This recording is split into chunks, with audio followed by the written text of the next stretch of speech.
So now we turn to global central banking.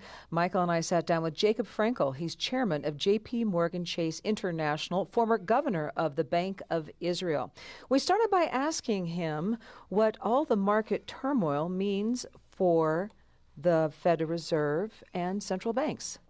The Fed and other central banks are and should focus on long-term considerations, long-term financial stability, long-term price stability, and that's the best way that central banks anywhere can contribute to sustainable economic growth. Of course, volatility is part of the scenery, especially in recent days, but by and large, I don't believe that day-to-day fluctuations in the markets should have a profound implication on the strategy of the Federal Reserve.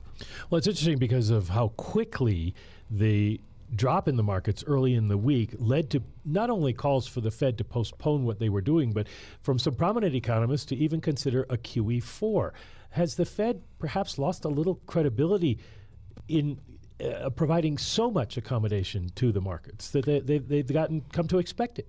Well, maybe the case, and that's why it is so important that credibility is maintained by steady-as-you-go policy. I think that we have learned that the QEs have had diminishing returns. They were very effective at the beginning and much less effective as the progression took place. So I think it will be a mistake to think that with every problem that occurs in a market, QE is the solution. In fact, the objective today is to exit, not to enter deeper. What we've seen in recent days is the Fed's fault. Can you say that by providing so much liquidity to global markets, we pumped up asset values to the point where they had to collapse? Well, every medicine has direct effect and indirect effect. The original interventions of the Fed in the height of the crisis was extremely important, very welcome, and very effective. Of course, as one continues it for quite a few years, side effects and maybe unintended consequences have entered into the game.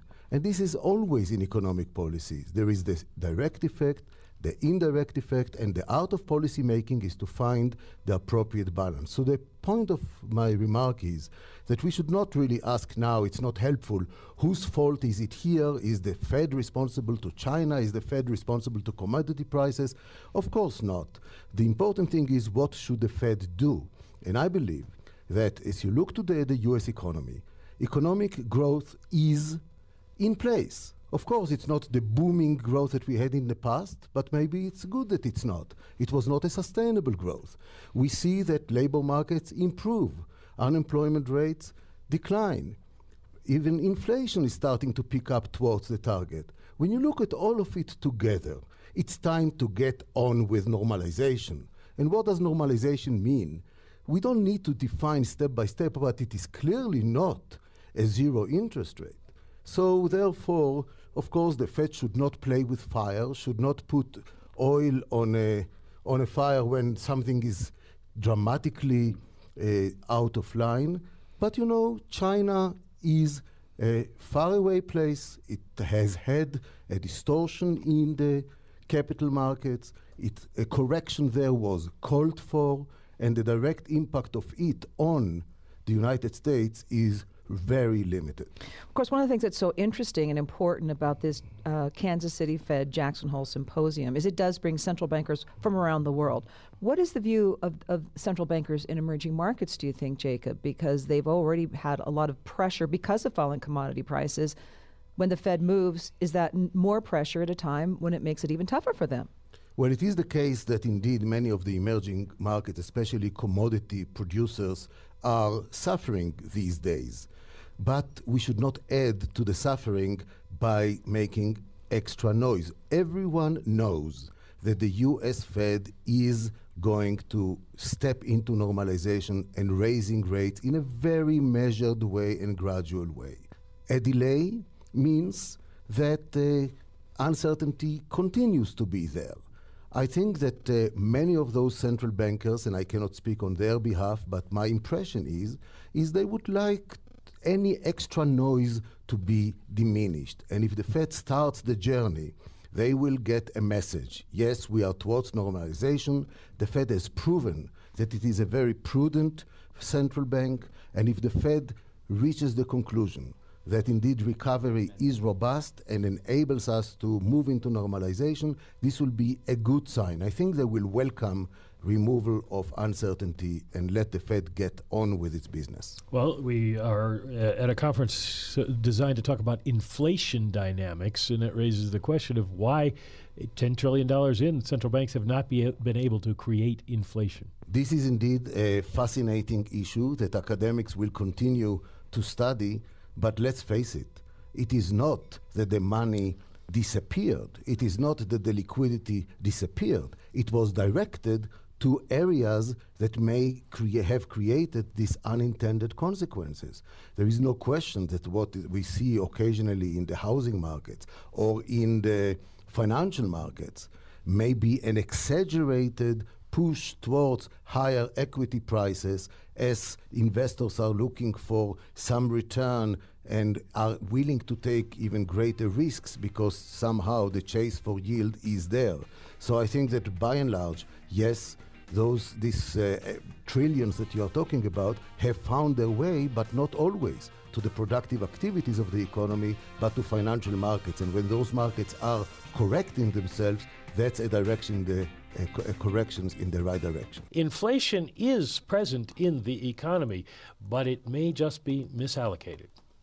The issue is that when interest rates are exceedingly low for a very long period of time, investors and asset holders are searching for yield, are searching for alternatives.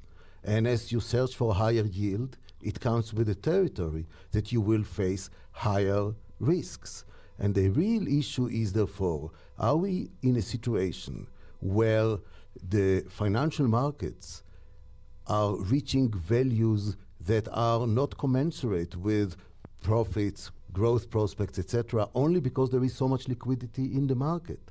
And that's why when we talk about the objectives of central banking in general, in the old days it was thought that price stability will ensure everything that we want. And I think that the crisis that we have been through, 2008, etc., has revealed that you can have a financial crisis also when the price stability objective was achieved. And this is due to excessive credit creation and excessive distortions in balance sheets that eventually come back to haunt you. And that's why most central banks today see their objectives to deal not only with long-term price stability, but also to ensure stability of the financial system.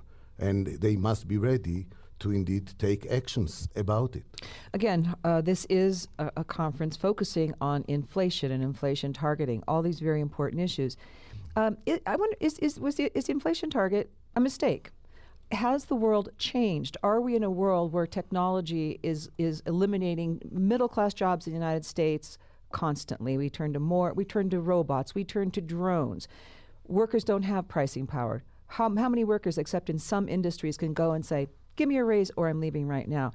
Is it possible that this key rate near zero for so long and long-term treasury rates 10 years around 2 to 2.5% is reflecting a different world where inflation works differently, wage pressures work differently, and central bankers and the Fed are not dealing with the same kind of playing field they did before? Well, there is no question that the world has changed and the circumstances have changed and the like. But I would caution against throwing the old textbooks away. And the reason is, when we speak about inflation targeting, I will make two observations. First, no country that has adopted inflation targeting regretted it. No country other than the rhetoric, if it implemented inflation targeting on its way from high inflation to price stability, they have found it to be a very effective mechanism to focus attention, to increase transparency, and to increase, therefore, the credibility of central banking. Of course, it's a different universe when the objective is to maintain price stability than a world in which the objective is to reduce high inflation towards low inflation. Inflation targeting worked best in the phase from high inflation to low inflation, and therefore it was primarily the experience of emerging economies, of those that have suffered from high inflation. So I would say inflation targeting was not a mistake. Having said this, I think that the issues that you raised highlight the point that price stability per se is, while necessary, is not sufficient to ensure the range of objectives that the policymakers want to achieve, especially sustainable economic growth. And that's why financial stability is so important. Well, of course, in a world of technology, there is a question of what is the appropriate price index to look at. Those are all technical issues, but let's not lose sight. Still, price stability is the best way to, along with financial stability, that central banks can help to sustain economic growth. It is important because it means that the role of the central bank is not to be moving right and left with the wind of financial markets. So if the stock market went down significantly 2 days ago and it went up significantly yesterday, and who knows what it will be today, I think that central banks can read it with some interest, but definitely this should not be the guidepost that guides their policy making. It should be done in a medium-term strategy without these elements of fine-tuning. It will leave the impression that central banks are focusing on ensuring rates of return in financial markets. That's not the point. In fact, it will be very counterproductive. Well, one of the arguments that had been put forth during the crisis and still has some adherence is that the Fed should let the economy run faster than potential for a while and exceed their inflation target in order to create more jobs and to start producing some inflation pressures, particularly on the wage side. What do you think of that argument? I'm very negative about it. I'm negative about it because I really don't believe that you can be, if I may use this metaphor, a little pregnant. The argument of saying, let's move from 2% to 4%, the same kind of argument will justify to move from 4% to 6%, and the same kind of argument from 6% to 8%. And before too long, you will lose your anchor. I think that it will be a grave mistake, and let's focus on what does generate growth. It is not inflation. It has never generated growth. It is structural economic policies. It is fiscal consolidation. It is the standard thing, and that's why I'm saying, please, keep the old textbooks alive. We have had decades and centuries of experience. This is not the issue to be opportunistic and changing the strategy with the direction of the wind. You're carrying your Samuelson around with you. Well, I'm carrying the history and experience. And I come from a country, I was governor for 2 terms, starting with very high inflation, using inflation targeting, achieving price stability, and it is all, I think that those lessons really need to be remembered. Head of the Central Bank of Israel. But speaking of history, your 31st year here at the Kansas City Fed Symposium in Jackson Hole. It's my 25th year, Michael. You first came here a couple decades ago as well.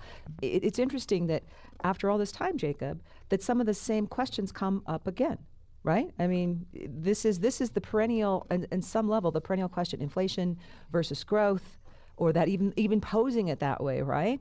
That has been debated for so many years. Why is Jackson Hole such an important stage, crucible for this? Well, it is an important stage because especially in the world of globalization, one really need to have a global perspective.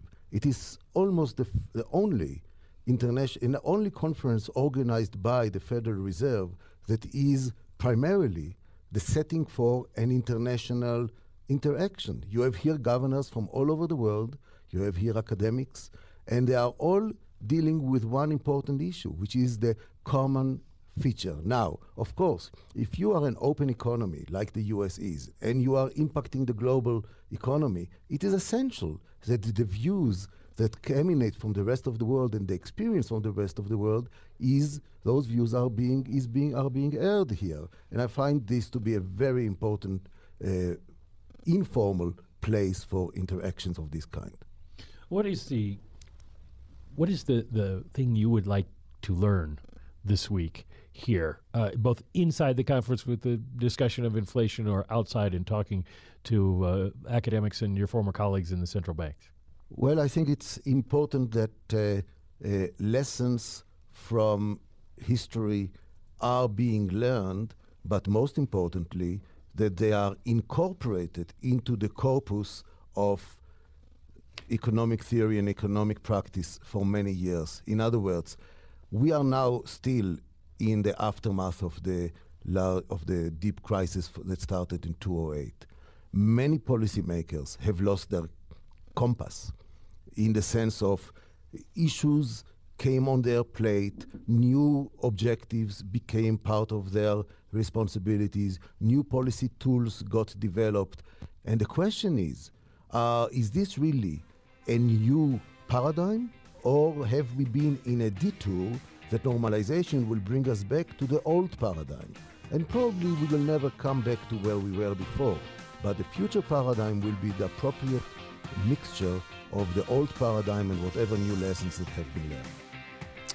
That was Jacob Frenkel. He's chairman of J.P. Morgan Chase International, former governor of the Bank of Israel, talking with us here on Taking Stock from Jackson Hole.